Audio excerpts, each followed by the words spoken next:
Hello my dear friends, vision and wellness में आपका स्वागत है। आज मैं आपको बताने वाला हूँ स्क्विंट आई के बारे में। यानी स्क्विंट आई को बहंगापन भी कहते हैं और इसको स्ट्रैबिस्मस के नाम से भी जाना जाता है।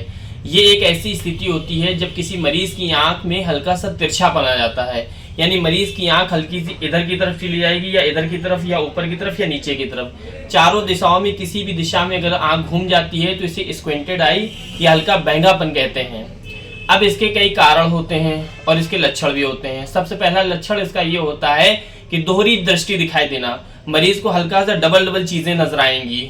इसके अलावा इसका लक्षण ये भी होगा कि एक आंख हल्की चारों दिशाओं में से किसी भी एक दिशा में घूमी हुई नजर आएगी, या तो ये बाहर की तरफ इधर चली जाएगी आंख या अंदर की तरफ नाक की तरफ आ जाएगी। तो ऐसी स्थिति में आप समझ जाइए कि ये मरीज को स्क्विंटेड है या उसकी आंख की रोशनी ही काफी हद तक कम हो जाएगी।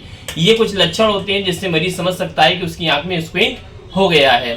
अब इसके कारण मुख्य रूप से ये होता है कि बहुत अधिक मात्रा में आप मान लीजिए आजकल बच्चों में जो कारण चल रहा है वो ये चल रहा है कि मोबाइल का इस्तेमाल ज्यादा करना।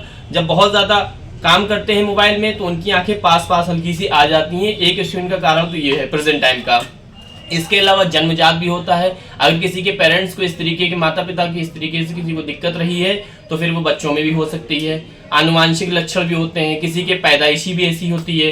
अब किसी का एक्सीडेंटल केस हो जाता है तो एक्सीडेंटल केस में भी आंखें इधर उधर घूम सकती हैं, जिसकी वजह से उनकी आंख में स्क्विंट पैदा हो सकता है। तो ये कुछ कारण भी थे जिससे जो है स्क्विंटेड आई हो जाती है पेशेंट के। अब इसका इलाज मैं आपको बता दे रहा हूँ, निवारण क्या है। स्क्विंट आई का इलाज होता है व्यायाम करना या एक्सरसाइज करना। अगर आंख अंदर की तरफ है, मान लीजिए इस तरफ की तरफ अगर आंख जा रही है अंदर की तरफ, तो मरीज को पेन लेकर के अपनी आंख से, मान लीजिए जैसे ये है, मैं बता देता हूँ आपको। अगर आंख इस तरफ की है अंदर की तरफ तो मरीज बार बार ऐसे करेगा उल्टे की तरफ।